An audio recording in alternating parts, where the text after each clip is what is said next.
Cara,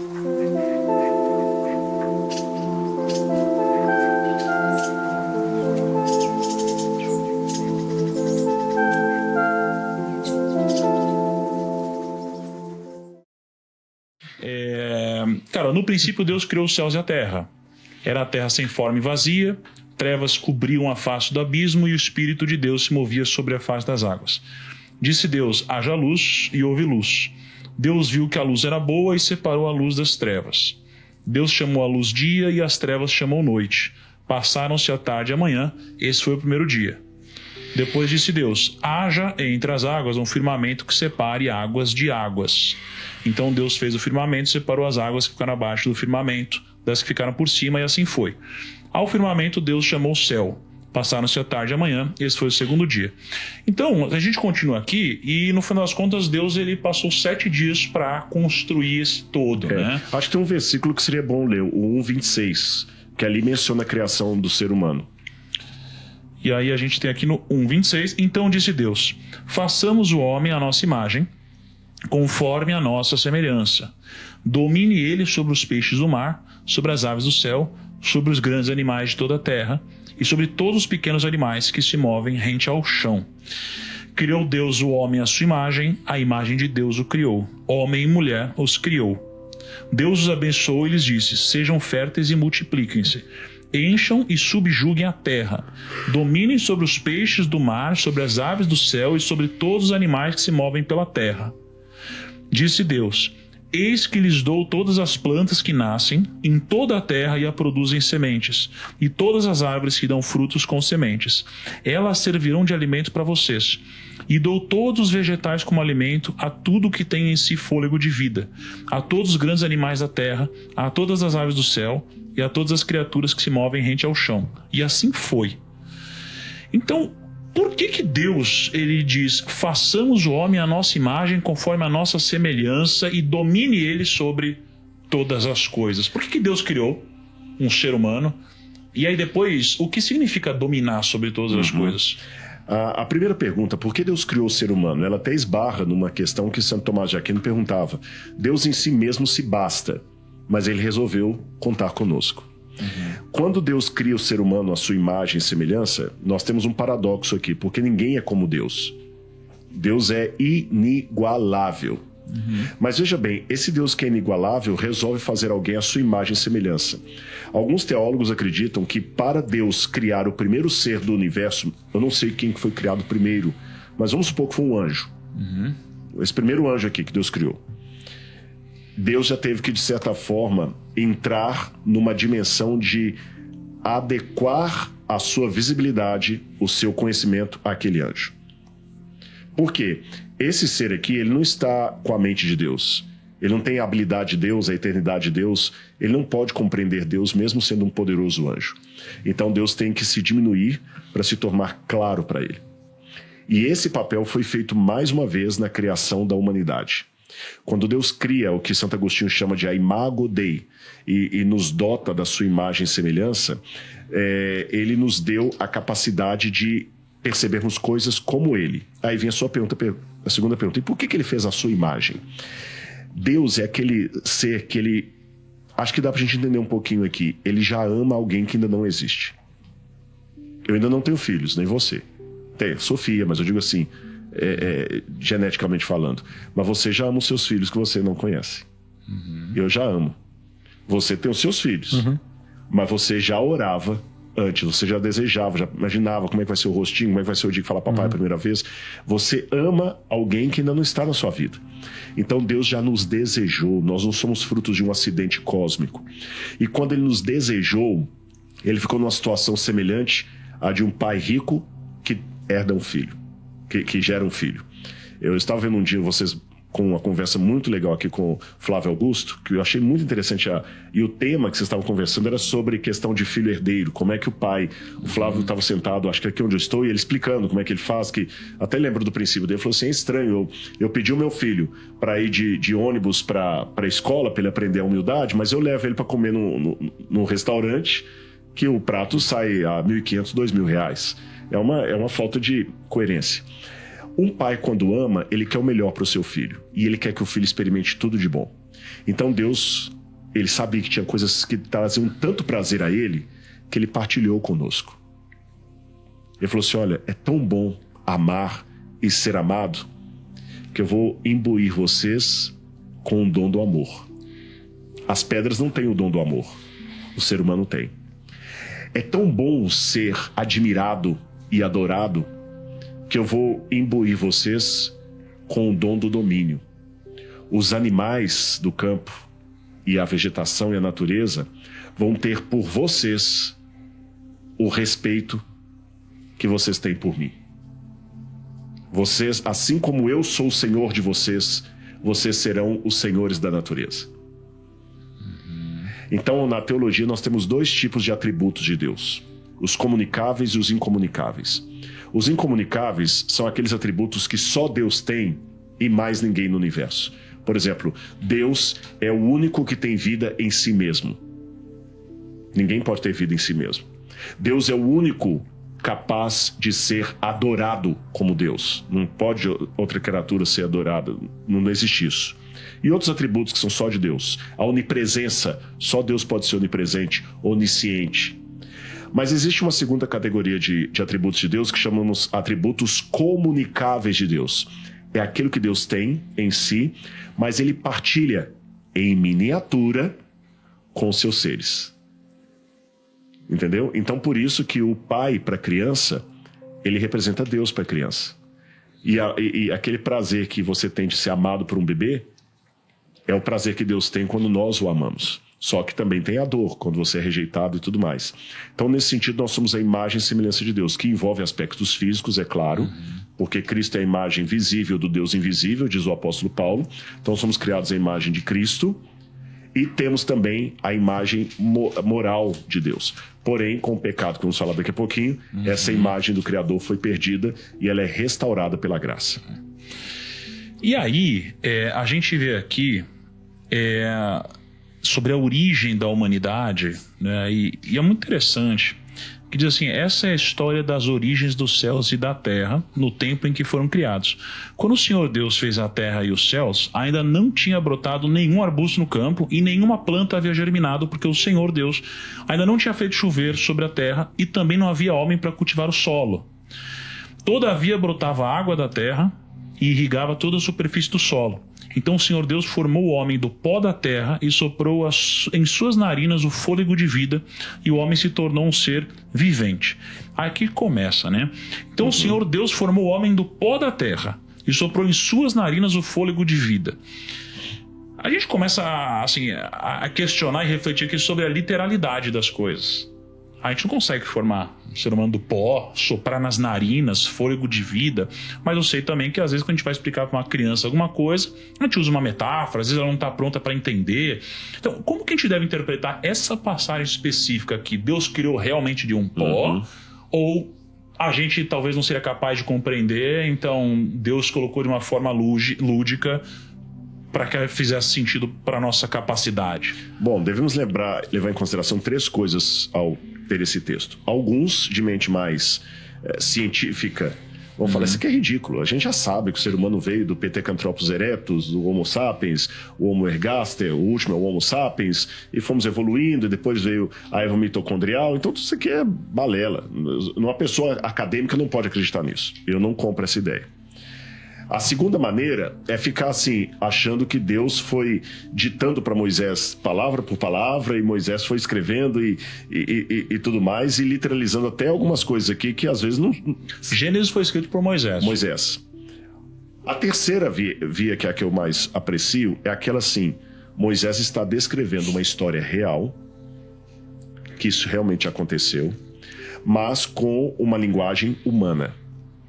Uma linguagem humana que ele aprendeu do deserto. E a linguagem humana, ela não é o suficiente para descrever mistérios celestiais. Então ele está usando o máximo que ele pode da sua capacidade de vocabulário para descrever uma realidade que está muito além da sua compreensão. Porém, essa terceira opção aqui não me permite colocar tudo agora na conta da alegoria. O ser humano de fato foi feito do pó da terra. E mesmo na ciência nós sabemos que, eu não vou arriscar a percentagem correta aqui, porque eu posso errar, mas um percentual acima de 2 dígitos indica que o nosso corpo é feito de materiais que estão na Terra. Isso é fato. Tá certo? Vocês na Terra, vocês na Terra planeta, não necessariamente a Terra. Na Terra mesmo. A Terra mesmo. A Terra mesmo. A maior parte do corpo humano é feito zinco, chumbo, uma série de elementos aqui. Isso um biólogo explicaria melhor do que eu. Mas assim, são elementos que encontram na Terra, Terra mesmo. Na Terra mesmo, pó. Então nós somos realmente pó. Nós somos também pó. Tanto é que o corpo humano ele vai se desfazendo. Com o tempo ele vai virando realmente pó e adubo. E o que é o adubo? Senão justamente material orgânico que vai virando terra.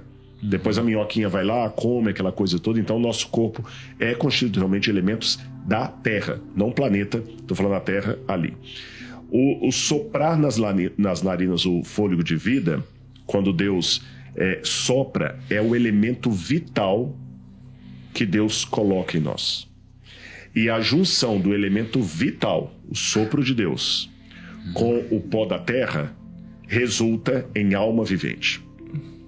Então, se formos olhar assim, com bastante clareza, o texto do Gênesis, como diz, por exemplo, Hans Wolff, que é um teólogo luterano que publicou o livro sobre antropologia do Antigo Testamento, Oscar Cullmann, que também era luterano, Clark Pinnock, que, se não me engano, presbiteriano, e outros mais que eu poderia citar, Pozo, da Igreja Católica, Antônio Pozo. A leitura do Gênesis mostra que a matemática é assim: pó da terra mais fôlego de vida é igual a alma vivente. Em outras palavras, a alma não é uma entidade etérea que sobrevive à parte do corpo. A alma é a junção do corpo com o fôlego de vida.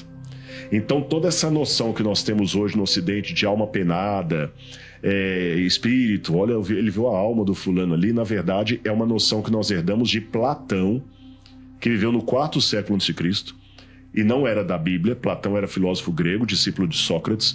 Platão que cria toda essa ideia de uma psique, em grego, de uma alma, que ela fica aí eterna, ou fantasminha lá do Pato Donald, como a gente vê nos desenhos. Biblicamente seria isso. Imagina uma lâmpada.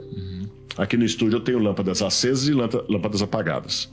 A lâmpada apagada é o pó da terra, para ilustrar. A eletricidade é o fôlego de vida. A luz que ela produz é a alma vivente. Então, se eu tirar a eletricidade, eu não tenho luz.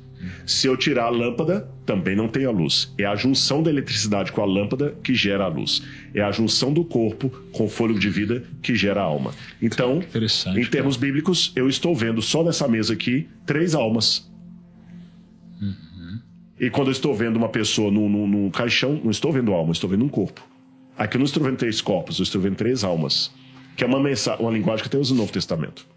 Cara, que interessante isso. Eu não sabia que esse ponto de vista sobre a gente ter, né, no nosso organismo um percentual relevante do que tem também na terra. No pó da terra. Isso é ciência, viu? E é engraçado porque quando você olha sobre esse aspecto, poxa, aí parece fazer um sentido até científico, digamos assim, em partes aqui. Né? Mas é porque se a gente pensar na criação como um todo, surgem dúvidas de tudo, cara. Desde os animais, tipo assim, cara, como a planta virou planta, como a árvore virou árvore, como surgiu a água. Como, realmente é um...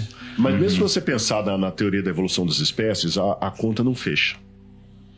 Eu já vi Mas por que não? Um vídeo de alguém falando que, tipo assim, cara, se o Sol fosse 0,01% mais longe ou mais perto, a vida na Terra já não existiria, entendeu? Que a água não se sustentaria no planeta, que isso a gravidade... é o ajuste fino que eles chamam.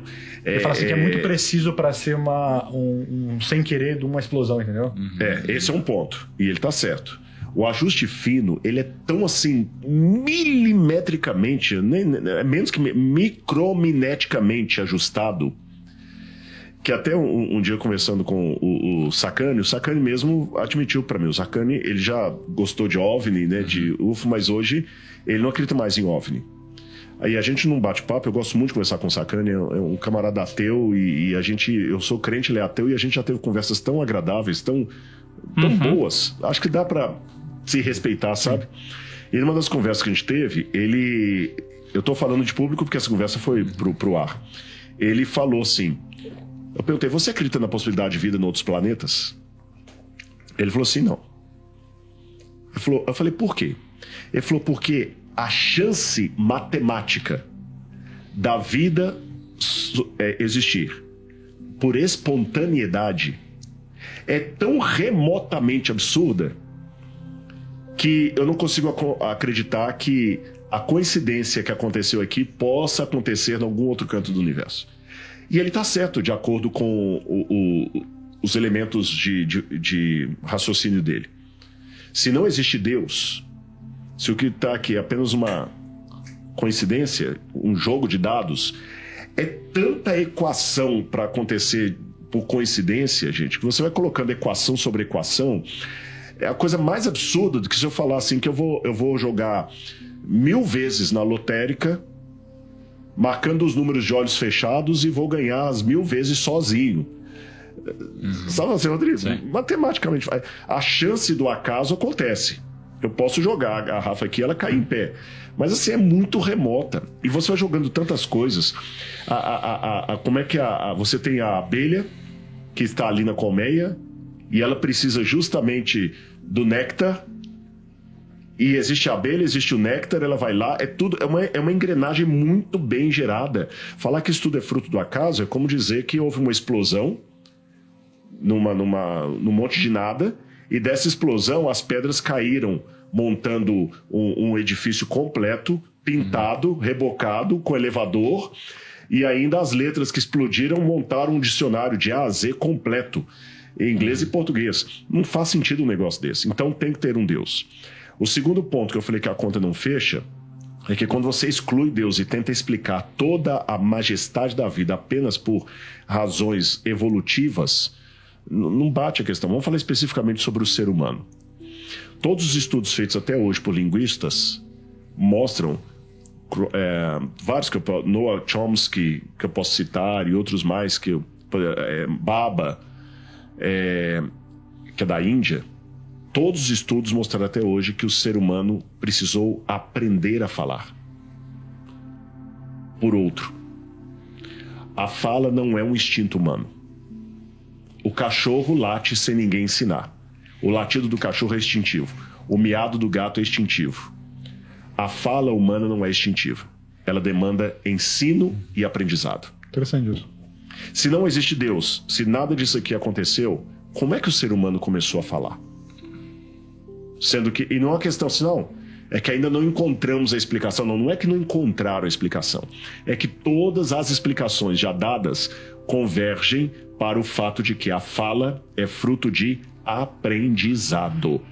Então não existe esse negócio, não é, que alguns falam, não, é porque não encontrou a explicação ainda. Não, já encontrou a explicação, é essa. Então como é que o ser humano começou a falar? E aí vem a pergunta, o que veio primeiro, a fala ou o pensamento? Você não resolve isso aí na evolução das espécies. Aí vem a ciência e descobre que todos nós somos descendentes de uma mesma mulher, a Eva mitocondrial. Fizeram todo um estudo dos seres humanos e 100% da humanidade que está hoje na Terra é descendente de uma única mulher que viveu há cerca de 6 mil anos.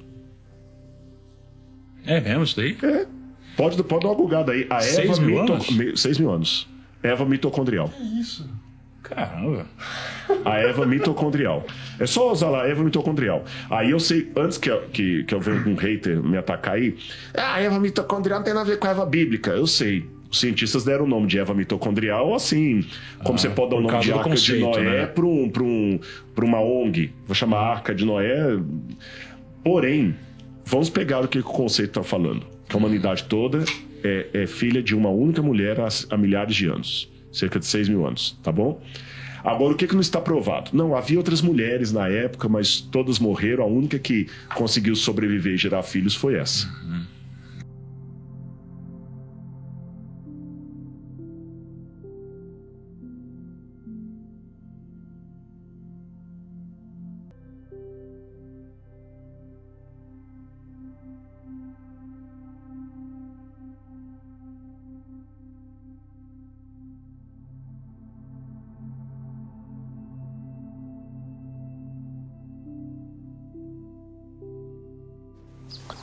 Obrigado por assistir esse corte no canal Entendendo a Bíblia, onde separamos momentos na palavra que vão impactar sua vida. Para mais conteúdo, se inscreva, comente e dê seu like. Muitas bênçãos.